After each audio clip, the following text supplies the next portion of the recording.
Bonsoir. Première rencontre avec les hommes de médias pour le temps de cette année 2025. Quels sont vos objectifs pour la nation?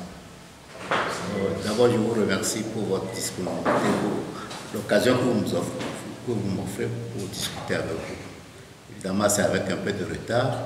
Bon, je l'ai déjà fait, mais quand même, je vous veux de bonnes et heureuses années, de bonne santé, et souhaite que les Togolais soient courageux, solidaires et déterminés. Nous devons lutter vaillamment pour un Togo juste, équitable et prospère.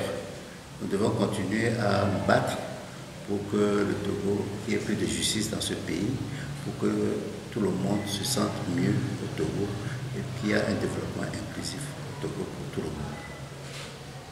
Ok, Monsieur le Président, nous sommes en pleine campagne pour le compte des élections sénatoriales. Est-ce que Adji, quel message avez-vous à l'endroit de la population, de vos frères politiciens qui ne s'alignent pas dans la ligne de ce scrutin? Vous savez, nous sommes dans un système, nous voulons un système démocratique, nous ne sommes pas encore en démocratie, et pour nous, chacun détermine ses choix. Nous avons choisi de participer aux élections parce que les élections sénatoriales sont prévues dans la Constitution.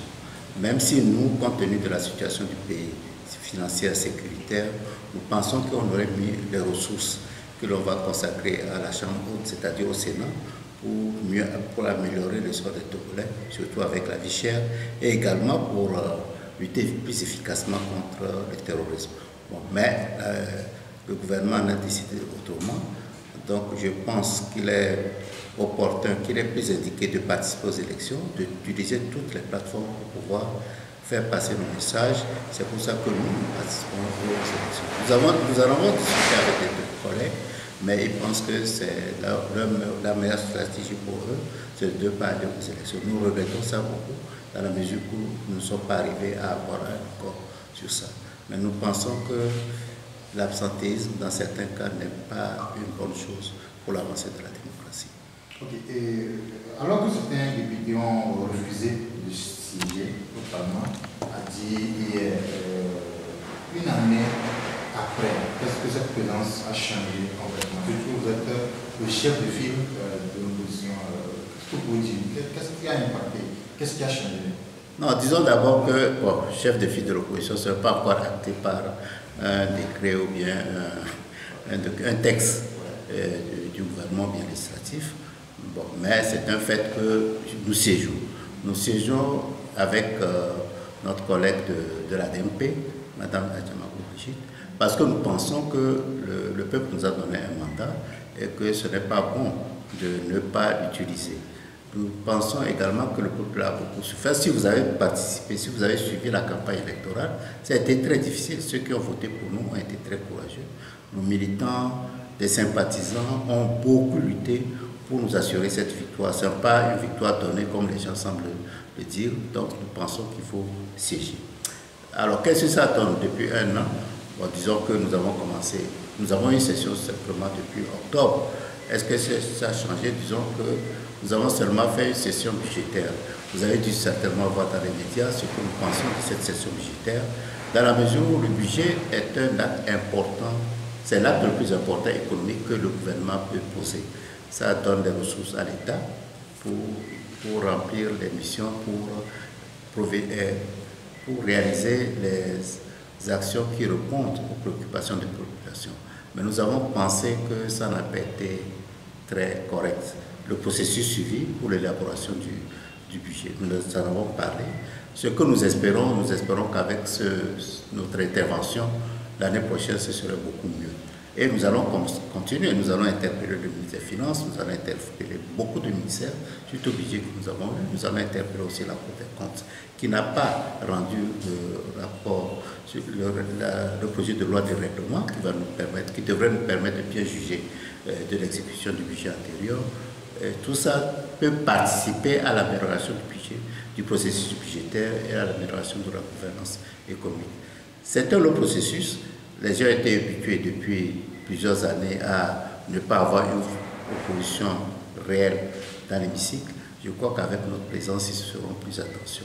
Nous ferons plus attention. Peut-être ça expliquerait le fait que actuellement nous ne sommes pas encore dans les groupes interparlementaires, ni notre collègue de la DRP, nous-mêmes, ni mon collègue de ADI et moi-même, alors que les textes de ces groupes interparlementaires exigent que des députés de l'opposition fassent partie. Donc nous allons continuer, nous allons harceler, pas harceler, nous allons exiger nos droits, ce qui nous permettra aussi d'exposer les problèmes que nous avons au Togo à nos collègues des autres pays. Ok, et le Togo est basculé dans la 5e République et ADI fait partie de ces partis politiques-là qui contestent jusqu'à cette nouvelle constitution qui bascule le Togo vers la 5e République. Dites-nous, M. le Président, à quoi devons-nous assister avec ADI après le mois de mai où cette constitution sera pleinement en place? Bon, nous osons espérer que cette constitution ne sera jamais mise en œuvre parce qu'elle était non consensuelle, elle a été adoptée d'une manière rocambolesque et la nuit en nuit lorsque tout le monde dormait, c'est une façon de dire. Ça n'a respecté aucun texte du Togo. Donc vraiment pour nous c'est un coup d'État constitutionnel. Et ensuite, ça c'est le premier point. Le deuxième point, elle n'est pas consensuelle. Donc le Togo traverse une crise très difficile depuis plusieurs années. Nous ne comprenons pas pourquoi nos collègues du NIR aient pris le courage d'adopter un texte qui divise encore le pays. Ça cristallise les divisions. La preuve même ce qui s'est passé hier avec le 20e anniversaire, la population togolaise est divisée. Donc ce que nous pensons faire, c'est de continuer à utiliser toutes les plateformes et toutes les occasions pour affirmer notre position sur cette constitution. Donc c'est pour ça, c'est l'une des raisons pour lesquelles nous siégeons, c'est l'une des raisons pour lesquelles nous allons participer aux élections sénatoriales. Et également, c'est pour ça que je vous ai dit que nous allons lutter pour participer aux organisations interparlementaires internationales pour pouvoir faire savoir aux gens, à la société togolaise, que la constitution n'est pas du tout bonne. Disons que des gens, je ne sais pas, pour nous, tout revient comme si c'est pour satisfaire les intérêts ou bien les goûts, les préférences d'un seul individu que cette constitution est adoptée. Or, pour un pays, la constitution, c'est la loi fondamentale, comme on le dit, ça devrait avoir un consensus pour tout le monde. Donc, nous espérons que nos actions avec nos collègues de l'opposition vont nous permettre de faire comprendre à nos concitoyens du Togo, d'unir notamment. Et il y a beaucoup de gens du NIR qui ne sont pas d'accord avec cette constitution, même s'ils ne le disent pas ouvertement, parce que nous avons discuté avec beaucoup. Il y a beaucoup de Togolais qui ne sont pas d'accord.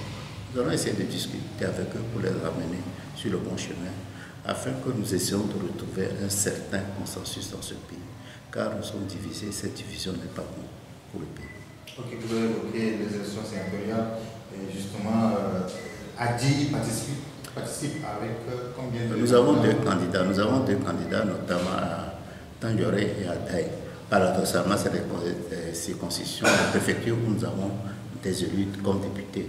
Nous avons, parce que vous savez, le corps électoral est constitué de conseils, les conseillers municipaux, les conseillers régionaux.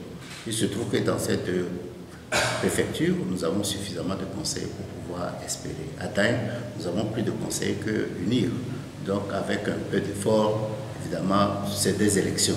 Vous ne pouvez pas présumer a priori que tout le monde va voter, mais nécessairement, nous osons espérer que nos conseillers voteront pour nos candidats et aussi, on espère pouvoir glaner ou bien convaincre certains conseillers d'autres partis pour voter pour nous. Quel message vous avez donc à cette... Non, le message, c'est, vous savez, le Sénat tel que conçu, c'est pour amener les voix des collectivités locales, puisque c'est ça qui explique la structure des grands électeurs, des électeurs au niveau national, et essayer de mettre ensemble les collectivités locales. Donc nous espérons que nous allons pouvoir, même si nous avons 2 conseillers ou plus, nous allons essayer de faire sortir les différences régionales des différentes collectivités et amener le gouvernement, les autorités à investir un peu plus dans les collectivités pour renforcer la décentralisation. Mais pour nous, comme je vous l'ai dit au début, compte tenu du contexte économique et social et politique et sécuritaire, peut-être que ce n'était pas indiqué d'avoir Sénat actuel. Et il y a certains de vos collègues qui n'y participent pas et vous voient comme ceux qui ont modéré en mission. Quelle réaction avez-vous? Je trouve que c'est malhonnête. C'est la malhonnête. D'abord, je vous ai dit que Adi est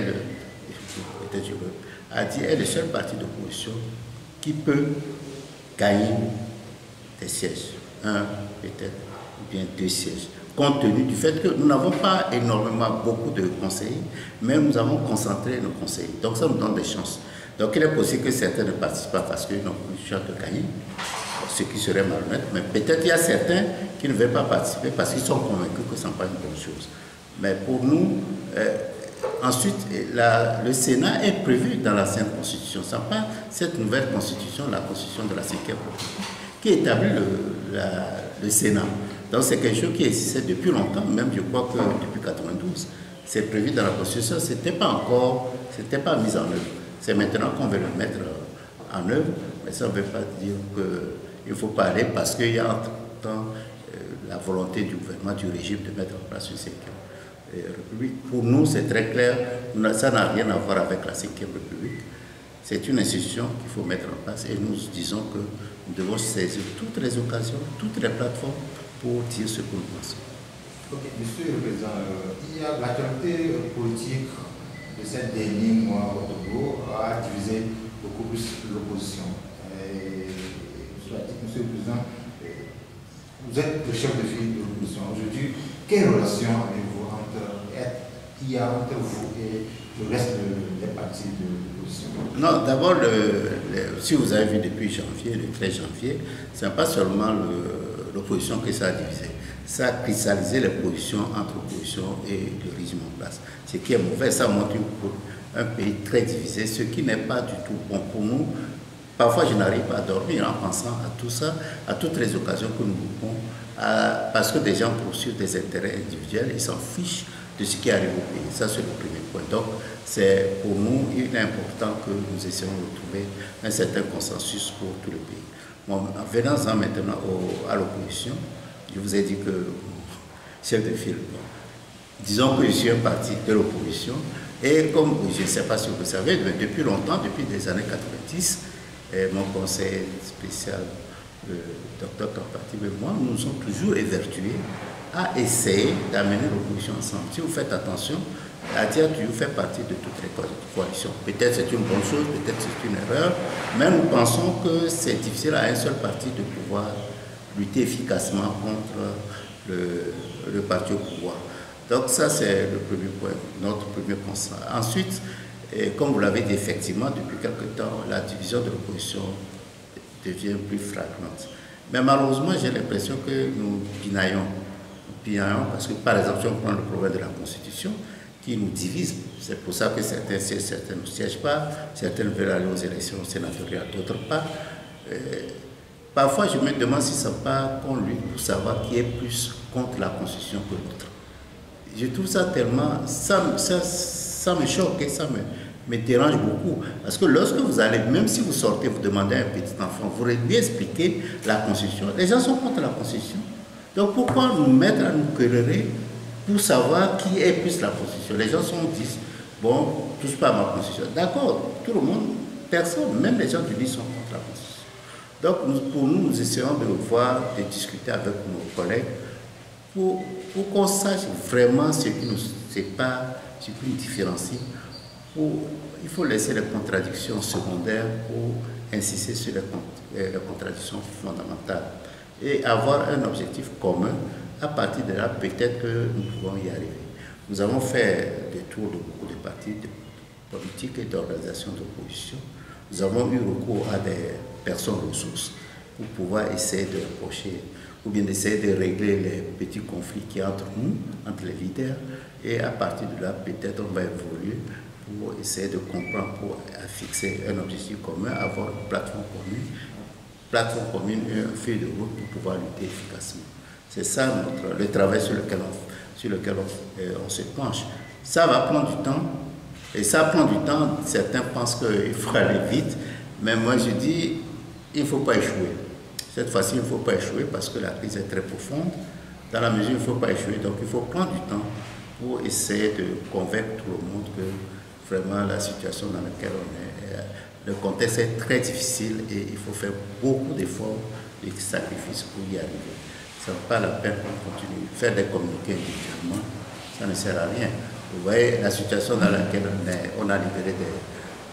Bon, ils disent que ce ne sont pas des hommes politiques, ce ne sont pas des détenus politiques, mais on les a libérés. Mais personne n'est satisfait de... On les a condamnés, personne n'est satisfait de cette décision. Est-ce qu'on va s'arrêter là? Est-ce qu'on va laisser ça? Ou bien individuellement, les gens vont sortir des communiqués. À quoi ça sert? Peut-être nous aussi, nous allons faire des communiqués. Mais est-ce que c'est ça qui est important pour le pays? Il faudra vraiment qu'on arrive à avoir une masse critique, un consensus, travailler ensemble pour pouvoir faire savoir que vraiment, ce pays, nous avons besoin de faire un effort, un sursaut patriotique pour essayer de résoudre nos problèmes d'une manière durable.